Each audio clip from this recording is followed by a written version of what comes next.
Oke guys, sekarang saya ingin membuat flowchart rumah sakit menggunakan aplikasi Star UML. Untuk kalian pertama-tama di sini ada proses, terminator, flowchartnya kalian hafalin, kalian baca terlebih dahulu apa aja kegunaannya. Awal-awal kita buat proses dulu. Pasien. Setelah pasien kita masuk ke bawah, berarti si pasien ini masuki pendaftaran pasiennya atau pendaftaran rumah sakit. Kita buat lagi di sini pendaftaran. Selanjutnya kita buat login. Di bawahnya login kita pakai data.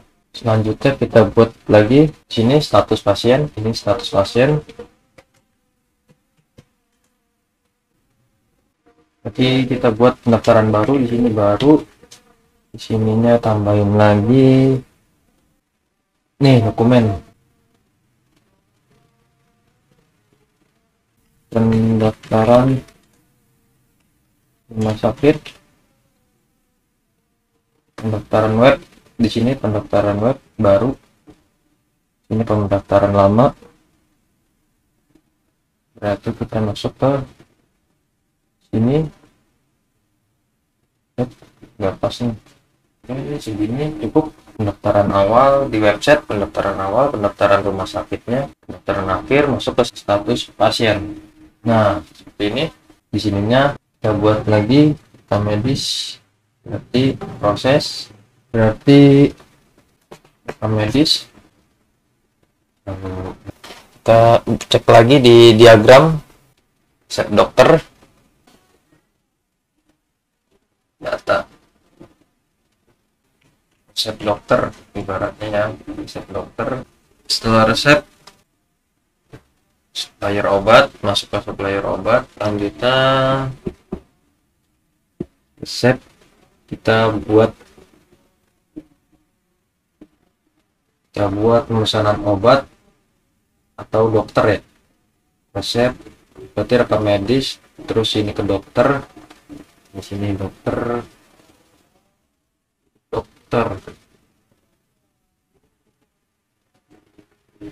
pasien, di sini dokter. Begini. Oke, pemesanan obat, di sininya pembayaran obat, pembayaran atau penembusan, pembayaran obat. Oke, pembayaran obat. Setelah pembayaran obat, ini selanjutnya kita buat spesialis dokter. Kan pendaftaran pasti ada yang namanya pendaftaran pengen ke spesialis apa. Jadi tuh di website itu yang bagusnya ya, dari website kita bisa milih spesialis apa yang pengen ditemui. Nah, ini menurut saya sih ini di pendaftaran ini, dari pendaftaran ke spesialis dokter,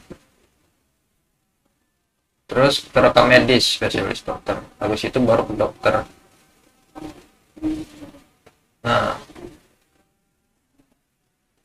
dokter biasa lah ibaratnya. Dari spesialis kita ke dokter biasa. Biasanya misalkan spesialisnya nggak ada, kosong. Nah, di situ diinput lagi sama pihak spesialisnya tuh, taruh ke rekam medis,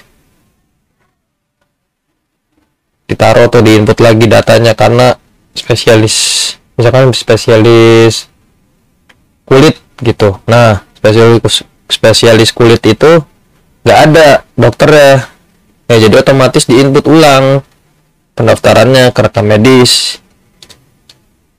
jadi ke dokter biasa yang bukan spesialis, baru dikasih resep dokternya, misalnya obat. Tapi kalau misalkan spesialisnya udah ada, jadi nggak usah nginput lagi ke rekam medis, masuk ke status pasien, langsung ke pemesanan obat. Dari sini langsung ke pemesanan obat. Nah, kayak gini, dari status pasien Berarti dari pendaftaran awal login pasien, login pendaftaran biasa. Nah, di sini masukin spesialis, baru registrasi rumah sakit. Spesialisnya misalkan nggak ada, misalkan spesialisnya nggak ada nih, dikasih tahu ke status pasien.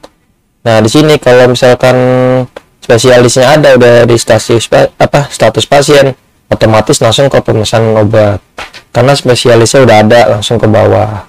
Tapi kalau misalkan nggak ada, kita ke rekam medis, ke dokter biasa, ke resep dokter gitu. Resep pasien itu langsung ke resep dokter, atau di sini tambahin lagi resep dokter bisa. Kurang efisien sih kalau misalkan kita nambahin resep dokter lagi 2 sini.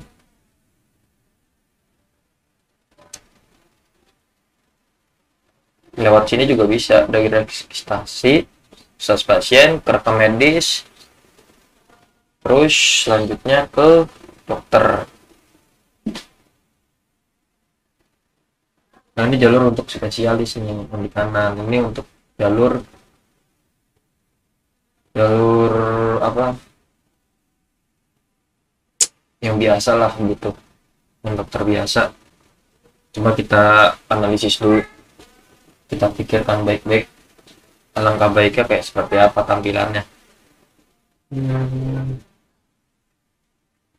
Jadi gini, dari pasien terus buka websitenya, login atau pendaftaran awal, atau beginilah, ini kebalik mungkin. Pasien pendaftaran dulu sih harusnya, cocoknya begini. Duh, salah lagi ah. Ini kita rubah jadi pendaftaran. Kita delete dulu. Sini kita masukin, di delete dulu. Berarti pendaftaran dulu. Pendaftaran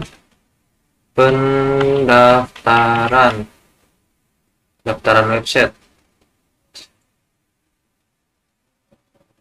Pendaftaran website masuk ke dokumen, login karena sudah daftar dia. Contoh pendaftaran di website dulu, terus login. Oke, pasien pendaftaran masuk, baru di sini awal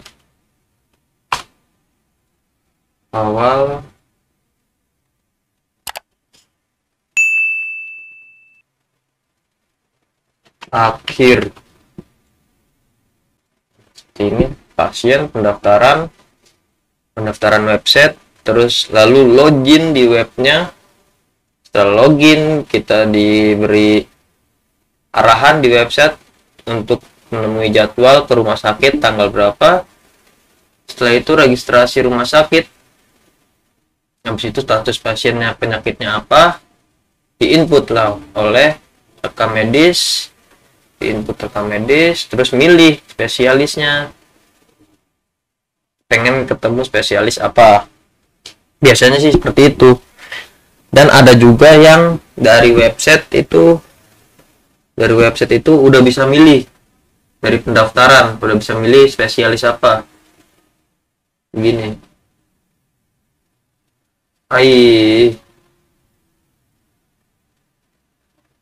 nah seperti ini bisa.